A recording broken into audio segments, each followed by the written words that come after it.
కూడా ఈ సందర్భంగా పిలుపునిస్తున్నాను. పాతపట్నం నియోజకవర్గం అప్పుల్లో చంద్రబాబు నాయుడు గారు పరిపాలించేటప్పుడు ఏ సమస్య ఉన్నా సరే రమణ గారు ఆ రోజు మన అందరికీ కూడా సహకరించే విధంగా స్థానికంగా ఏ సమస్యలు ఉంటే ఆ రోజు చంద్రబాబు నాయుడు గారి దగ్గర తీసుకొని వెళ్తే కోట్ల రూపాయల నిధులు మన ప్రాంతానికి మనం తీసుకొని వచ్చాం. 5 మండలాలు, అన్ని ప్రాంతాల కంటే పెద్ద నియోజకవర్గం మన పాతపట్నం నియోజకవర్గం.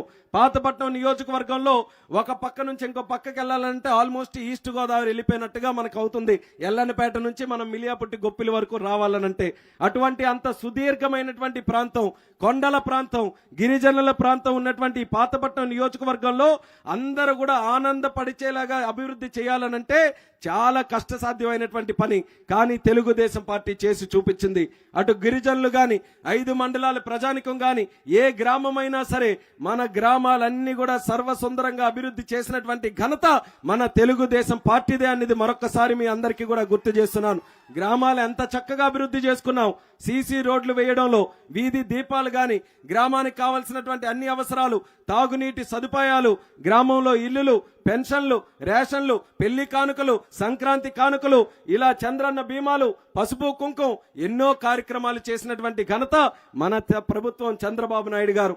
ఆ రోజు లోకేష్ అన్న గారు ఆ రోజు పంచాయతీరాజ్ మినిస్టర్ గా ఉన్నారు.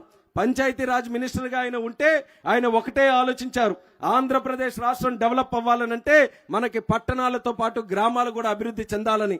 సీసీ రోడ్లు ఆ రోజు 1000 కిలోమీటర్లు మనం వేసుకున్నామనంటే దానికి ఘనత మన లోకేష్ అన్న గారు అనేది మళ్ళీ తెలియజేస్తున్నాను.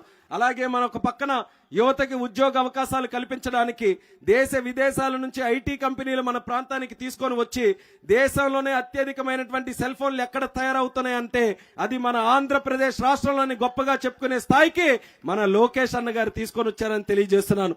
మన నాయకులు ఆ రకంగా మన రాష్ట్రం కోసం కష్టపడి ఒక ఉన్నతమైనటువంటి స్థానంలో కూర్చోబెడితే ఎలా దోచుకుందామన్న ఆలోచనతో జగన్మోహన్ రెడ్డి ఈ రోజు వచ్చాడు.